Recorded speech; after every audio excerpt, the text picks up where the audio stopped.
Hey guys, what's going on? Steven back again, and I'm back with another Warhammer 40k video. This time I'm doing something new. I'm going to be reacting to a Majorkill video. I've watched a handful of his videos before. Really good videos. I like them. So I thought it'd be fun to do a reaction video to one of them. And I think the topic of this video is a good place to start. How does each race engage in diplomacy with the others? So I thought that was a good topic to start with. There must be some form of diplomacy in the world of 40k. I don't know about like peace treaties, but maybe there's like some ceasefires occasionally. Maybe there's what is it? The enemy of my enemy is my friend type of thing. Maybe on certain occasions, you know, things like that. And then I did see with Guilliman, maybe this is a whole different subject or topic or a whole separate video maybe on this, but this is you know, from the Warhammer 40k wiki, so take that however you want, but it talks about his resurrection, and the Primarch was resurrected during the Ultramar campaign of the 13th Black Crusade in 999 M41 by the technical prowess of, I'm probably going to butcher this, Archmagos Dominus Belisarius Call, and the power of the Eldari god of the dead Yenid through his priestess Yvraine. I probably butchered all those names, but that's all it says for that. It doesn't go into like any more details, but like, who would allow an Eldar god and his priestess to help bring back a Primarch? You know, you'd figure the Imperium would be very... And Eldar wants to help bring back our Primarch. Is this a trick? Is this a trap? You know, I don't know about that. Yeah, so, like, did somebody sign off on that? Or was it just done in the heat of post-battle? You know, I don't know. Like I said, it doesn't go into like any more details other than just those two sentences. So I don't know if, you know, Guilliman got killed during a battle, and after the battle they brought him back, and, you know, it's like an aid station, and, you know, the Eldar saw he was down, and like, shit, we kind of a big deal, kind of need him to help, you know, fight.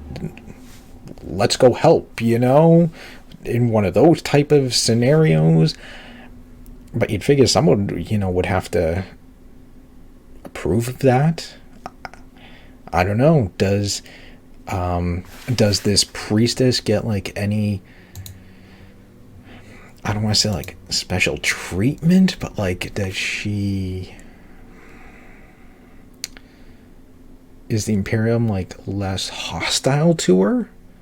So like, say she wanted to go and just talk to Guilliman, you know, if she landed on Holy Terra, is she going to get 50,000 guns pointed right at her?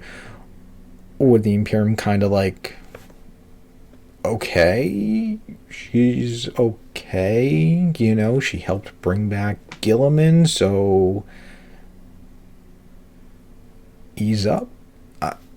You know, maybe have an Inquisitor, you know, escort her, you know, I don't know. Like I said, maybe this is a whole separate topic, you know, a whole different discussion, maybe a whole separate video on that part of Guilliman. I don't know. I just found that very interesting. Maybe we'll go over it in the video. I don't know.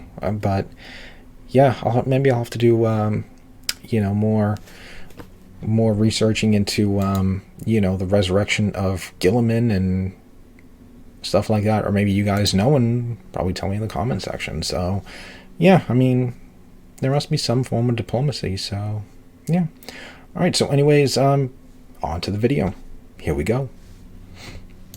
G'day guys and gal! No one would blame you if you didn't believe that the various different races and factions of Warhammer 40k never got along. After all, the setting is called Warhammer, and GW literally jerks themselves off every 5 minutes while saying, in the grim darkness of the 42nd millennium, there is only war. I like that Dark Angel's helmet. Is there only war? Or can the various races and factions of 40k put aside their differences and work together? The answer is yes. And likely quite a lot more than you would expect. It might surprise you to know that the Imperium isn't in a constant state of war with the Eldar or the Tau. Even on disputed worlds, there is often negotiation and diplomacy before the guns start firing. Sometimes that diplomacy is even successful. I thought it'd just be a very rare occurrence here and there. Generally, the war ends and they go back to being just, kind of pissy at each other. But I'm getting ahead of myself. Today we'll go over the various times in the lore where the various races and factions of 40k have agreed to diplomatic terms, ranging from tempering so he's going to go over actual agreements and alliances, diplomacy, like Gimli and Legolas style. Let's get into it. More often than I thought. Wow, I thought it'd just be like a rare. Let's start with one of the more common examples, the diplomacy between the Eldar and the Imperium. This relationship can be described as quite toxic. Sure, they have their good times, but between the Eldar randomly genociding an Imperial world for no apparent reason, followed by the Imperium invading and decimating an Eldar craft world for no apparent reason, they definitely aren't best of friends. Like most toxic relationships, it really comes down to a communication issue. That world that the Eldar genocided was secretly a breeding ground for a Chaos cult. A cult that would one day summon a demon prince that would bring the Sub-Sector to its knees. Hence, by the Eldar taking out that planet, it saved trillions of human lives. But how is the Imperium supposed to know that? All they saw was a bunch of space elves fuck up a planet. This has bred a lot of mistrust. Hence, a long-lasting alliance between mankind and the Eldar has not been established. But that isn't to say that they don't have connections and diplomacy. For example, did you know that the powerful navigator house Belisarius is actually indebted to Craftworld Ulthwé? I'm not talking a quick wristy under the dinner table and we call it square. I'm talking a multi-generational life debt times 7. Basically, Ulthwé did Belisarius a huge solid, likely saving the house. In return, Belisarius gave Ulthwé 7 coins. Upon redemption of a coin, House Belisarius would have to provide all its resources and manpower to Ulthwé's aid until a specific task was complete. Then the debt would be paid off by 1/7. I haven't seen in the lore what Ulthwé did to make Belisarius such a simp for him, but it must have been huge, especially since House Belisarius is the creme de la creme of navigator houses. There is also Craftworld Kaelor, who, on by the order of the Inquisition, is to be given an Imperial escort when it travels through Imperial space. All Imperial ships are ordered not to even attempt contact with Kaelor, which makes the origins of the agreement a big mystery. Either way, another cool example of diplomacy between the two races. Then there is the obvious one, the Ynnari's alliance with Guilliman's Imperium. As the Ynnari busted their left nut to get the Bobby G back to life, it makes sense that they would become friends. The Ynnari see the Imperium as a bulwark against Chaos's victory, hence a strong Imperium is a weak Chaos. Guilliman sees the Eldar as a faction that he wants to fight, that he shares a common enemy with, hence he is happy to work with them. Neither side particularly trust each other, and they haven't really interacted that much in super recent lore. Guilliman I guess that defeats what I said. Not depend on his really haven't interacted as a way of ensuring he was free from their control. There are a few other examples, such as Inquisitor Ravenel's long-standing friendship with the Eldar, or the Grey Knights returning stolen Spirit Stones to the Eldari, but for the most part, it seems that you would need a lot of authority to be able to form agreements with the Eldar, as only navigator houses, Inquisitors, or the literal Lord of the Imperium have been able to manage it successfully. So what about the Imperium and the Tau? The Imperium sees the Tau as a low-level threat, but a bit of a thorn in their side, and the part of Imperial space which comes into conflict with the Tau is considered to be of low value. Hence, the Imperium doesn't really see the point in engaging in an all-out war with them or trying to wipe them out, especially when shit like the Tyranids exist. The Damocles Crusade, which was the Imperium's attempt to take him out, was costly, didn't achieve much, and ended up being redirected to greater threats. Fortunately for the Imperium, the Tau love diplomacy. Of course they do. Love it. They literally have an entire caste of their race dedicated towards it. The Water Caste. The Tau seek to peacefully integrate nearly all sentient life into their empire. I say nearly because orcs and Tyranids are on their naughty list. As such, the majority of the time the Tau take over an Imperial planet, it's not by force, but by years of subtle manipulation, which mainly just involves improving the standard of living on said world. In the Commissar Kane books, there was a world that the Tau and the Imperium had an established presence on, hence things were quite tense. Despite this, they weren't at war, and they would regularly meet to discuss treaties, future actions, and even trade agreements. When some gene stealers appeared to fuck shit up, the Tau and the Imperium teamed up to wipe them out. The Tau had even heard of... Guess that answers my question from before. Commissar Kane. I mean, who wouldn't? The man's a fucking Giga Chad. If Gilliman was to meet the Tau, I'm sure he would see them as a potential asset and ally, rather than a Xeno threat. I'd love to see a scene of him meeting them. They would all shit the bed thinking that he's the legendary God Emperor that the humans keep speaking of. Then, as the Watercast and the Ethereals try to manipulate G-Man, he would see right through them and completely slay them in a game of wits and diplomacy. I would say that whilst the Imperium and Eldar do have more diplomatic history, as well as some seriously long-lived agreements, overall the hostilities between the Tau and humanity is significantly lesser than between Eldar and humanity. Maybe something to do with all those planets the Eldar have blown up. Surprisingly, the Orcs have had diplomatic ties with the other races in the past. The key example is the Blood Axes clan, a clan of unusually intelligent orcs who act more like savage humans rather than the orcs we all know and love. I say this because they engage in trade with other races, will retreat from battle if defeat is inevitable, and will even work with the Imperium as mercenaries on occasion. They used to be the big orc clan until the other orcs thought they were a bunch of uppity nerds that needed a good smack. In another funny example, some Tau Watercast members learnt how to speak Orc, and actually try to engage in diplomacy with them. The Orcs found this highly amusing, and with a smile on their face, cut down the diplomats that approached them. Bit of a predictable response, but props for trying. So whilst Orc diplomacy is rare, it's important to note that Orcs aren't usually mean-spirited, so if they think something is funny, or gives them a good crack, then maybe they'll agree to it. The Dark Eldar are universally loathed by the entire galaxy. Tends to happen when you go around raping, torturing, and pillaging everyone. Yeah, pretty much. Despite this, it's not uncommon for the Dark Eldar to work with the Craft Worlders and Harlequins. When a Maiden World or Craft World is under threat, the Dark Eldar will use this as a chance to basically blackmail their Eldari cousins. They will offer their aid, but they'll take something in return, or their aid will come in the form of a bit of a fuck you. For example, the Tyranids were attacking a Maiden World, and the Dark Eldar arrived to help. They brought a bomb with them that could only be activated by Eldar Psykers, and for whatever reason, the bomb could only be activated manually. Hence the Eldar Craftworlders had to suicide bomb a number of their Psykers to win. I'm 99% sure the Dark Eldar had a different bomb, or they had a remote activation for the bomb they brought, but because they're massive assholes, that's what they presented. Before the Tau knew how bad the Dark Eldar were, they accepted their aid against the Tyranids. In exchange, the Dark Eldar wanted a few hundred Tau to be handed over.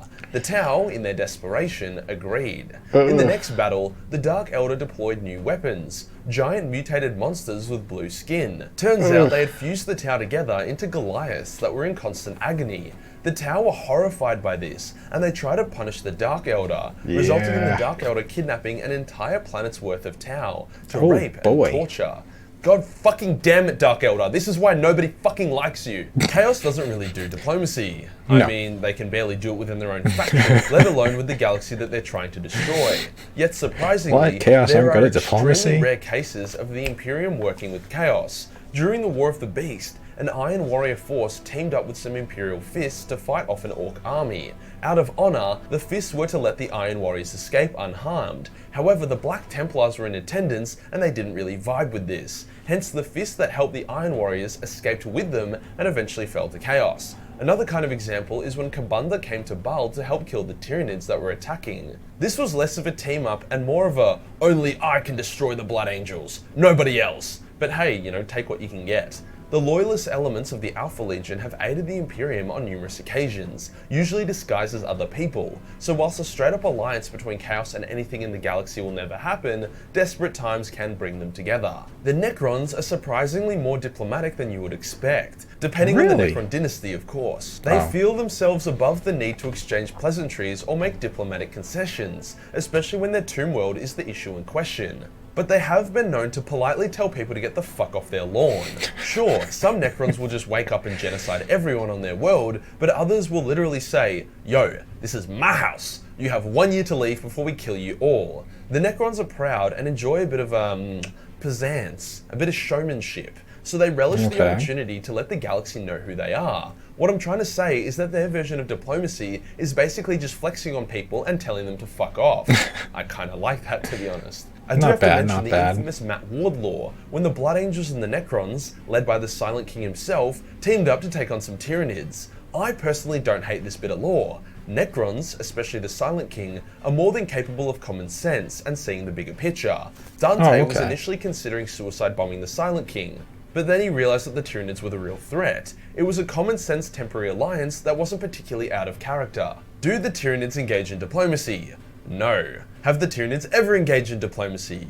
Yes. They used to use an enslaved race. So that's actually called pretty the interesting Zotes about the to go Necrons out, in the Imperium. form connections with other races, and then suss out if I their guess biomass is worth eating. whatever's so the not bigger really threat, good faith diplomacy, but it still counts. go after You it. could probably also consider the Gene Stealers as a form of diplomacy, but once again, it's in extremely bad faith. Is bad faith diplomacy still considered diplomacy? Of course it is. Just look at Russia. As we can see, whilst each faction might be incredibly xenophobic and racist, hell-bent on the genocide of anything that they don't share a common ancestor with, that doesn't mean that even on the battlefield, love can't bloom. If you enjoyed the video and you want to support the channel, then Patreon is the place to be. Only $1 per month gives you access to a boatload of cartoon titties, which hopefully will have real titties soon. Hit the subscribe button and hit the real subscribe button for more diplomatic content. Alright, so there we go. Diplomacy in 40k. Wow. So actually answered a lot of my questions, you know, from the start of the video, you know, about what if Imperium and Tau are on a planet. Apparently they work together to fight off Gene Stealers. You know, I'm not surprised with Dark Eldar, you know. Yeah, we'll help you. At a cost. We'll want something in return. 200 of your Tau. You know, so I'm not surprised by that.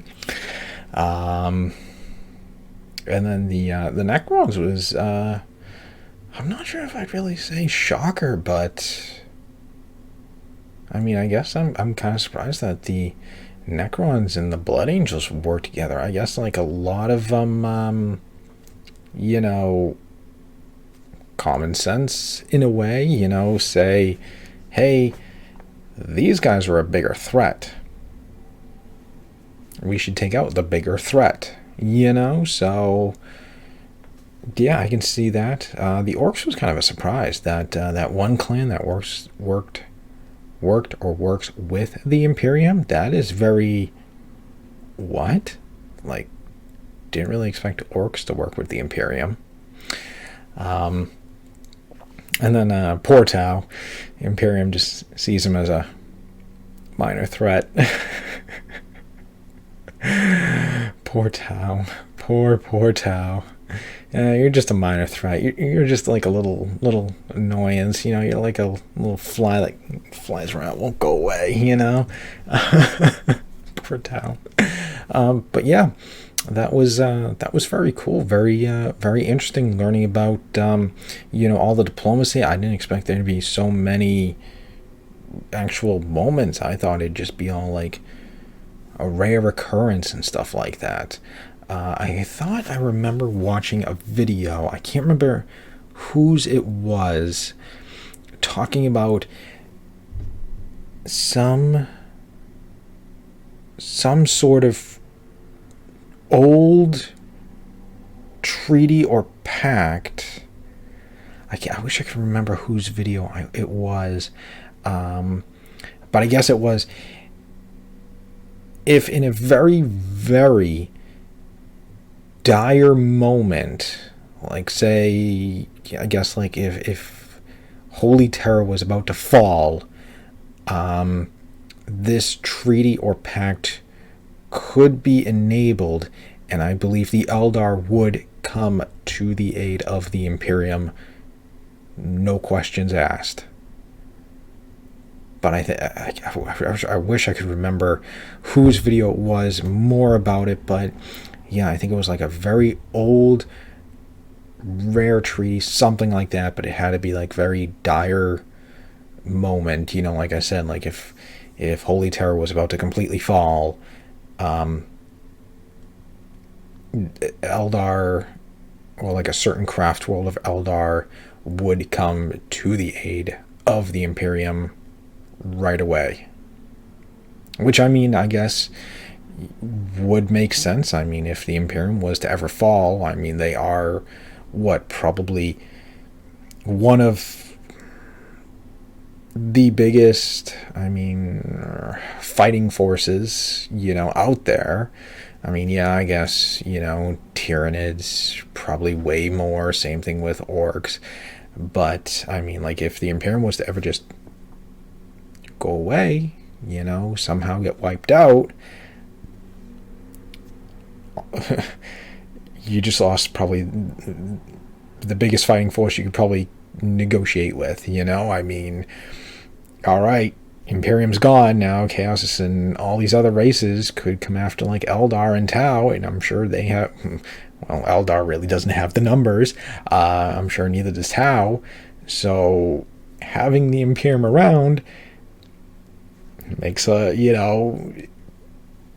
the better good, if you will. Because they do have a lot of fighting force. That they can take on all these other armies that some of these smaller races can't do. So yeah, I wish I could remember more whose video it was and more about that supposed pact or treaty. But yeah, that was a very cool video. Very shocking, to learn about all the diplomatic moments. All right, so anyways, yeah, there we go. There's the video. Like I said, very cool, very interesting. I like watching his videos. So anyways, I hope you guys enjoyed the video. If you did, hit that thumbs up button. That'd be awesome. Remember, feel free to subscribe to my channel. Follow me on social media. Links are in the description box below. Leave me all your thoughts and comments. And if there's any other videos of Majorkill you want me to watch, let me know. And, I'll do a video on them if I haven't already seen them. But yeah, other than that, just stick around. More videos are on the way, and I will see you guys next time.